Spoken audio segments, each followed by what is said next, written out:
Hi, everybody. Thanks for joining me for the YTT Info Session for 2026 and also a little sequencing workshop. So my name is Rachel, and we're going to start this out with teaching you guys a little bit about how we sequence a yoga class. We're going to do a tiny bit of movement, and then I can answer questions or talk a little bit about our upcoming YTT starting January 24th. So let's just start with a moment of meditation, if that works for everybody, or if you're watching this on the recording, if you can just clear your space for a moment and feel your feet grounded down to the earth. And let's build this from the ground up. So we'll try to feel our feet on the floor, and then we'll feel the energy coming up from the earth, up the legs. We'll feel the grounding in our seat, wherever you are sitting comfortably. As we continue to breathe, we'll move the energy up the spine. We'll make sure the shoulders are dropped away from the ears. Relax through the arms and hands. And lift the crown of the head up a little higher to tuck the chin. Feeling the breath flowing easily from the earth all the way up to the crown. Let's just take one breath together to feel this. Inhale. Pull the breath all the way up. And open the mouth. Exhale. Let it go. All right. Welcome yourself into the room. So I thought I would teach you just a little snapshot about the planes of movement in yoga. So we have 3 primary planes of movement, and that determines where the limbs go in relation to the body, right? So I'm just gonna stand up here. We have the sagittal plane, and that refers to everything in the front and the back of the body. It's funny because I was telling Mary, my Zoom is like zooming in, like it's doing that without me telling you to. So I don't know if you can see me, but We can. Yeah. imagine everything in the front and back of the body as being in what's called the sagittal plane. So if you can stand up and just raise your arms forward and up, you'll start to feel the sagittal plane. And then it's the same thing when you take a forward fold. So when you forward fold, you're moving across the front of your body, which is also in the sagittal plane. As you roll up, you can take a little bit of a back bend. Maybe bring your hands to your hips and press them gently forward and look up. And that's also the sagittal plane. So everything in the front and the back of the body, almost as if the body had a line going out to the sides and it was all the movement to the front and to the back. So if we think about our sun salutations, right, this is the plane of movement that we'll be working in, and we'll come back to that in just a minute. Second one is called the coronal plane, and that's everything out to the sides of the body. So imagine if your head and your body are the sun, that the arms are a corona. So just go like this. You'll find in, lifting up the arms, you'll feel that coronal plane. Yeah, Maria. And then even the legs. So if you were to lift one leg off to the side and then the other leg, almost like you're going to Utthita Hasta Padangusthasana, extended hand to knee pose. Those are all movements in the coronal plane, right? And then even tree pose, if you bring a foot in for tree pose, since the hips are off to the side, you'll feel that that movement is in that coronal plane. So again, if you were going to cut the body in half and put a plane of glass, Mary knows all this because she's a physician already, but if you were to cut the body in half with a plane of glass, everything to the right and left would be referred to as the coronal plane, right? And then the third one that we work with the most is called the transverse plane. And this is as if we were about to cut the body in half at the belly button. It's twists. So anything that moves your body to the right and left axis, either the legs or the arms or the head. So you can just kind of do a couple of twists, feel how you're moving. Generally, the lower body is going in one direction, and then the upper body is going in the other direction. And so we call that the transverse plane. So those are the 3 planes that we think about when we're sequencing a class. So for sun salutations, for example, let's just do a half sun where we're just standing, right? If you inhale and bring the arms up straight in front of you, we're going to see that this is all in the coronal plane. Exhale, forward fold. You'll touch your toes or touch your knees. Inhale, halfway lift. Find a flat back. Exhale, forward fold.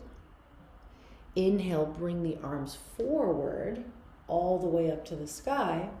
And let's even add a bit by taking a little back bend here, still moving in the coronal plane. And you can bring the hands together at heart center, right? So you see that the spine moves into what we call flexion and extension throughout the sun salutation, which is why it's such a good warm up for the rest of the class, right? So I'll now do a pose, and then you guys tell me, or I'll call it out because you can't really see them that well. You tell me if it's in the coronal or the sagittal plane, okay? So I'm going to inhale, bring my arms up like this. Do you remember which one that one is? Oh, that's coronal. Coronal plane, right? I'm not going to answer because I think I'll just call it out. It's okay. I'll probably get one wrong. We're a small group, right? Or for the people at home too, right? When they watch it later. Okay. And then exhale, like we said, I'm going to forward fold, and that's going to put me still in the sagittal plane. Oh, sagittal, sorry. Yep. And then if I'm in my forward fold and I step my left foot back into a low lunge, which one would that be? Think about lunges. Sagittal still? Sagittal plane, because you're still moving in the front and back body, right? Then I'm in a low lunge. I bring my left hand down. What happens if I start to reach my right arm up and look up towards the sky? Is that transverse? Transverse plane. Excellent, because that's the twist. Exhale, I'll bring my hand down, so I'm still in transverse because I'm coming down. And then let's say I step all the way back to plank as though I was doing a sun salutation. Sagittal plane, right? Inhale, back bend for up dog. Sagittal plane. And then exhale, down dog. Also sagittal plane, right? Now, what if I come into, like we said, extended hand to foot pose? So I'm going to bring this leg out. I can hold my knee. Coronal. I can hold my leg, and that's moving in which one? Coronal plane. Coronal plane. I'll bring it back down. I'll step it down, and then I'll take the second side. Coronal plane. So we want to mindfully make sure we're going through the planes and not, shifting from one to the other in a non-mindful way. So that's just a little baby lesson, right, about some of the ways we sequence. We also think a lot about open versus closed hip poses. So your open hip poses are going to be your warrior two poses, your tree pose, your triangle pose, your half moon pose, all the things in which the hips are pointed to the side, like this. And then your closed hip poses are going to be the ones where your hip points are pointing forward like headlights. So those are going to be your lunges, your warrior one, your warrior three, standing split, all of the poses where the hips are pointing forward. And then we even have like extra closed hip poses, which are where the legs are wrapped together. So that's going to be eagle pose, right? Some of the cross-legged poses, some of the twists. That's another thing we think about. You're not going to go from a giant, big, open-hipped pose all the way into a closed-hip pose or vice versa because you want to sequence mindfully in the body. So, so those are some of the things we start to think about. We also think about what we call peak flow sequencing.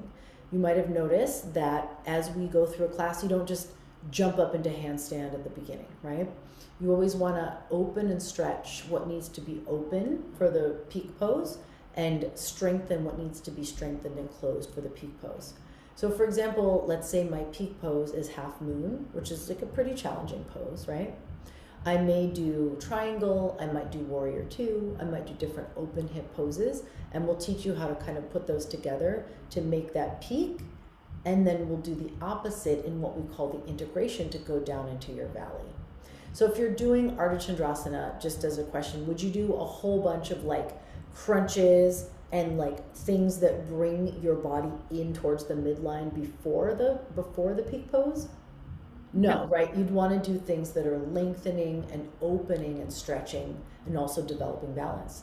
Then after the peak, you might do the opposite. You might do eagle pose. You might do some of those poses. So we basically will teach you the warm-ups, the sun salutations, the poses leading up to the peak. The peak will teach you how to do a demo, because it's important that a teacher can go to the front of the class and like talk through a pose and show it in their body. And then we'll teach you how to integrate it by doing the opposite of all the things that you did. And then we do a cool down, and then we do a meditation and shavasana. We also get into a lot of the different aspects of yoga, the 8 limbs, because we all know the third limb, right? Asana, the physical practice, but there's also 8 more limbs of yoga that we talk about and that we teach you. So pranayama, the yamas and the niyamas, which are kind of like the yoga codes of conduct that you want to abide by, like ahimsa, non-violence, asteya, non-stealing, satya, truth. You know, the Yoga Sutras talk about all these. So we have a whole section of kind of like history and philosophy of yoga that we don't, you know, a 1-hour class or a 75-minute class, you can kind of get like a taste of some of those things, but you don't get to really dive deeply into like where all this stuff actually came from. So yeah, I mean, as Mary knows, the format is every other weekend for 4 months. And then we meet every Tuesday night half in person, half on Zoom, and we start to practice our sequencing. And that is where we'll start to bring together our final exam, which is a 20-minute class that each person is going to teach to the rest of the group. So we'll start very day one with learning how to teach sun salutations, getting them in the body, memorizing, you know, those flows. And then we'll teach you what in the body needs to work to learn the other poses. So I would say that of our weekends, of our Saturday, Sundays, half of them are alignment and anatomy, and half of them are other things. Kundalini, bhakti, mantra, chanting, like I said, history and philosophy of yoga, Sanskrit. We have a trauma-informed yoga component, teaching advanced asana. All of those are like 1-day workshops that we do with all of the different teachers that we have here. We kind of like try to have the teacher teach what they're most passionate about and what they feel the best about. And obviously they're like some of our most senior teachers who've been around for a long time.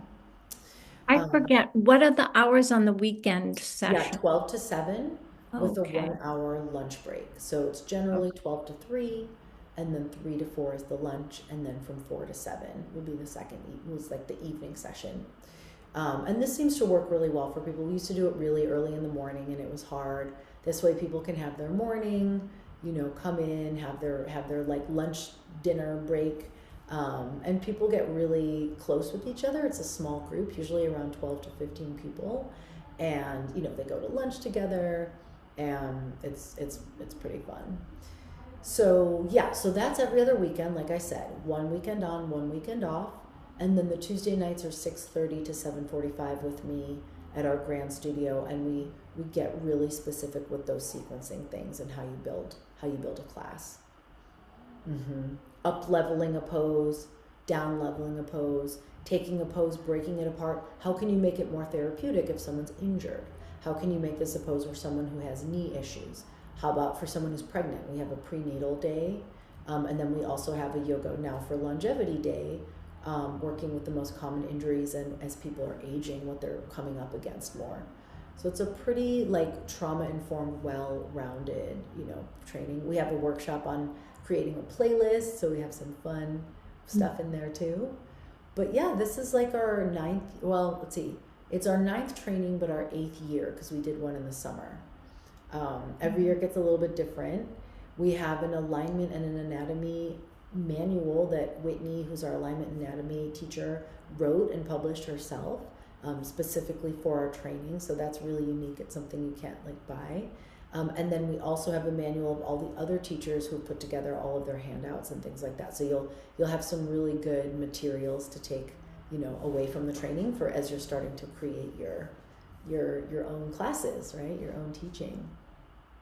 No, and I'll just give a little, I took my yoga teacher training elsewhere. I just moved here 3 years ago, but I really wanted to kind of brush up. So I asked Rachel if I could go in, select some of the courses, and I ended up trying to go to every single one where I had free time, because I highly recommend them. They're excellent. And even just for self-development, for development of your own yoga practice, but also mindfulness. Um, I really enjoyed it. And that's why I'm back. I'm not, I don't need continuing education or anything. I just want to do it for reminders and It's so cool to immerse yourself in it, right? So yeah, it's even those of different. us who've like been teaching all these years and whatever, it's you start to feel stale if you're not constantly, being around folks that are just so excited by the practice. And some of the conversations that this spark is just really, really cool. People start to learn about a lot about themselves because they're doing something challenging. And as adults, how often does that happen? We tend to kind of like get in our patterns, get in our routines, and this kind of shakes people up. Like we've had people, leave their job or get a new job after teacher training, or like leave their partner, get a new partner, like make all these interesting shifts, energetic shifts, right? Because it's time, right? One thing I thought was interesting that I thought of is some of the people who are in the teacher training come up with ideas that maybe you wouldn't traditionally, for example, in a sequence. I can't think of, exactly, but some interesting and unique and new things So are true. interjected by, So true. a new mind just Yeah. observing and Yeah. learning. Yeah. And we It's all fun. just take things from each other, right? We take ideas from each other. So it might be that they're teaching a community class and a seasoned teacher goes and is like, that's really cool. I've never thought of that. I'm going to use that. And that's how we all kind of put it together. Oh, and then also Maria, as a path to teaching, if you care to, because some people just do it for their own practice, right? They just do it to immerse themselves. Some really want to teach. So we have a mentorship program after the training, and then we also have community classes that from day one of the graduation, if you wish, you can start teaching classes in the community class here, and get around people. In the public, you can invite friends. It's real people from off the street with real issues, and it feels really scary at the beginning, but it's a really great way to get to know how, because like in the training, right, you're not navigating like the lights, the music, the person who came in late, oh, this person, whatever, doesn't know where to put their stuff, and they're asking you questions, and there's so much information coming at you all the time that the community classes are a really good way to get to cut your teeth on that. And then we do about 6 months after each training, we usually do an audition for people to come on board, if they're interested in teaching here at Left Coast. Some are, some aren't. So it's totally up to them. And then we also have people who are like, well, I don't necessarily want to teach in the studio, but I want to teach at my work. I want to teach in my office. I want to teach in the park. I want to teach specific populations like yoga for homeless, or we have someone that's teaching in jails now. Really cool Oh, things that wow. people have done with their YTT Huh. after they're done. Yeah. So yeah, it's a really way to strengthen your commitment and like be a part of the community and really get to like I keep saying, like sink your teeth into it a little more than just these 1 hour classes that we have. So It's a weird analogy, but you'll understand it for sure, Rachel. Just like when you go to a dog park, people with dogs are going to be nice and kind and yeah, interesting and open-hearted. It's the same. People who go to a yoga teacher training right. are really cool people, Really cool open to people. new ideas, and Yeah. it's a really nice slice of, Yeah, of our humanity. You community get a to really meet them. decent set of humans, Yeah. right? Cool. Did you have any questions, Maria? Um, I think some of them were answered. Do you have the dates by Yeah, chance? it's right on our website. We start January Okay. 24th, and then they're all listed right there because that's always, of course, what people want to know first, the specific weekends and the times. And Okay. then at the bottom of that page is the application and the scholarship application, which is a Google form. Oh, there's a Um, scholarship. That's great. Okay. yeah, so if we get our 12 minimum, then we always do one full scholarship. Okay. And we're in the early bird period now through December 15th. So it's like $300 off if you put your application in by then. And then, yeah, we'll continue to take applications through the end of the year. And then we start that third week of January. It tends to be a really good time with people's New Year's resolutions and like the holidays are over and they can focus on this. And then we're very specific to be done before people start traveling for the summer. So I think it's the second week of May that we finish. We have a beautiful graduation ceremony, and then we always have a party afterwards. And it's kind of, the end kind of comes up really quick, and then you're teaching your 20-minute in-person, class to your cohort. You're out Hmm. there, you're doing it, you're speaking the words, you're walking the walk, and then we do our celebration right after that. So it's a intense but fun final weekend in May that we have. Sounds beautiful. And so it's when it is weekends, it's Saturday and Sunday from Correct. 12 to 7, and then Yeah. it's every Tuesday for those 2 months, 6:30 to 7:45. Yeah. Yeah. Okay. And the Tuesdays we've done it different ways. What works well is about half of them in person and half on Zoom. And the reason we do that is because 2 weeks is like a really long time to not see people in between those sessions. So it's like, I didn't have a chance to think about anything and it's been 2 weeks. This is going to keep us, accountable to each other, because we're still seeing each other once a week, even if it's just for that 1 hour or so, and Okay. talking about all the things. And then there's a little bit of homework. We really don't do a lot of homework. We do everything through Google Classroom, but there might be some reading assignments or things like that in between. But we're not making you do a whole bunch of stuff outside of when we see you. Okay. Everybody, is working and busy and has a life. So we try to structure it that way, so it's not too Okay. overwhelming. And so do the Tuesday class, and I can check the website, but do the Tuesday classes end before the weekend classes? No, it's the exact same time. Okay. Yeah, we Okay. start the first week of February with the Tuesdays, and then we Okay. go up until that final exam weekend. Okay. Yeah, So so basically Tuesday evenings for those 2 months. exactly. Yeah, Okay. from February, March. It's more like February, March, April. It's about 3.5 months of the Tuesdays and 4 months of the total thing. Okay. Okay. Thank you. Yeah, cool. Very happy. Yeah, I think All that's right. Well, thanks. And I'll wait till you're just about ready to start and give you the selections of which ones I'd like to go to and Yeah, can go exactly. to. And we will be opening, provided so we'll decide the first week of January if we have our minimum. And then once we decide that, some of them we do open to the public, like Mary said. Some of the, not necessarily the alignment and anatomy, because that's a little bit more granular, but some of the workshops we have open to the public, so you could also just, test them out and try a couple if that's your flavor for this year. So. okay. Thank you. Cool. Appreciate Yeah, your I'll end time. the recording, but I will stay around if there's any personal questions. Pause recording.